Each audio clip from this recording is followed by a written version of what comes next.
Election commission نے نون لیگی امیدواروں کو بچانے کے لیے جسٹس طارق محمود جہانگیری کو ہی ہٹا دیا۔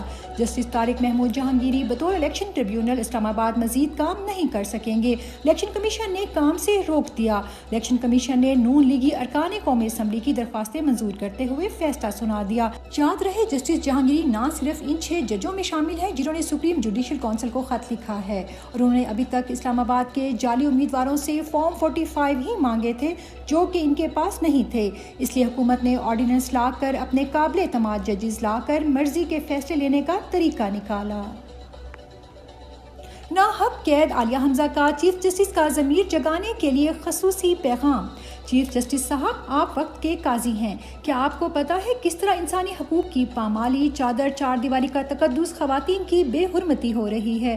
میرے وہ موبائل جو 10 مئی 2023 یعنی 13 ماہ سے سرکاری تحویل میں ہیں اور میں زیر حراست ہوں کہ گھر 9 جون 2024 کو دوسری دفعہ ریڈ کیا گیا۔ میرے کینسر سروائیور ہسبینڈ کو، میری بچیوں اور بوڑھے ماں باپ کو ہراساں کر کے ان کے موبائل چھینے گئے ہیں۔ اتوار کے دن دہاڑے غنڈہ گردی کی گئی، جبکہ جسمانی ریمانڈ میرے موبائل ریکور کرنے کا ہے، اور پولیس جس کی کارکردگی امن و امان کی بحالی میں صفر ہے، جواب لیں۔ 28 مئی 2024 رات 11 بجے چھٹی کے دن لاہور سے سرگودا جیل کا چالان کس کے آرڈر پر ہوا؟ 29 مئی 2024 کی دوپہر ہو گئی پر ہماری ضمانت پر سلیم اللہ اور کلیم اللہ کھیلا گیا، مگر رہائی نہ ہوئی، کس کے حکم پر؟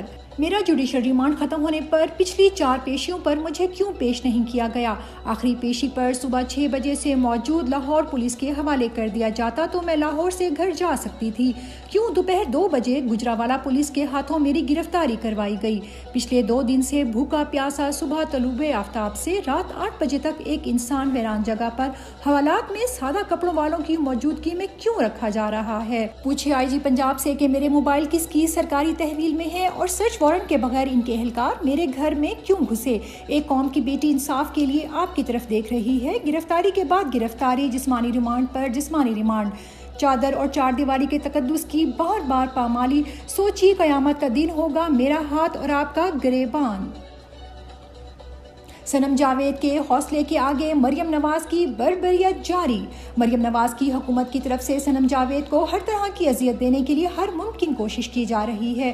آج صنم جاوید کو گجرانوالہ سیشن عدالت میں پیش کیا گیا کہ صنم جاوید کی آواز کا ٹیسٹ کروانا ہے، اجازت دی جائے۔ عدالت نے برہمی کا اظہار کرتے ہوئے درخواست مسترد کر دی۔ عدالت نے قرار دیا کہ جب انسداد دہشت گردی ملزم پیش ہو رہا ہے تو وہاں درخواست کیوں نہیں دیتے؟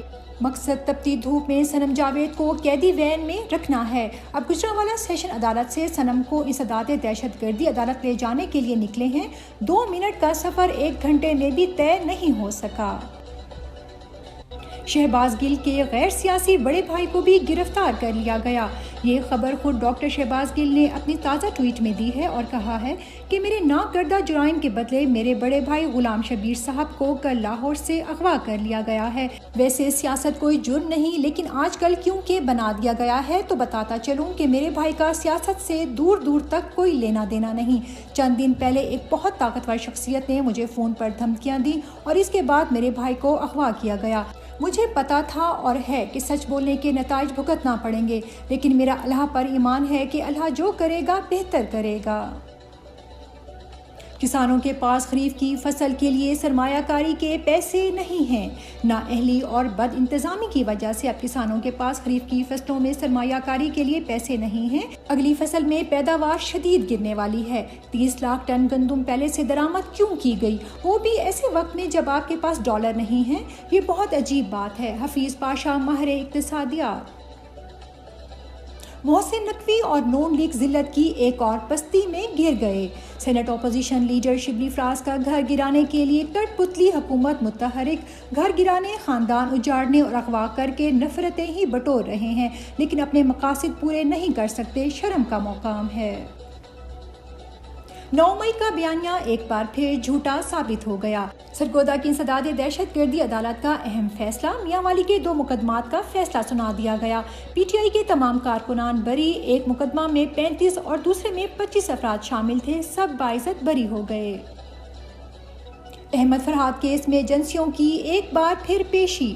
اسلام آباد ہائی کورٹ نے احمد فرحات کو جبری طور پر لاپتہ قرار دیتے ہوئے وفاقی دارالحکومت میں لاپتہ افراد کے تمام مقدمات کو یکجا کرتے ہوئے لارجر بینچ کے سامنے پیش کرنے کی سفارش کر دی اور کرمنل جسٹس کمیٹی کے اجلاس میں ISI، MI اور IB کے سربراہان کی شرکت کا حکم دے دیا۔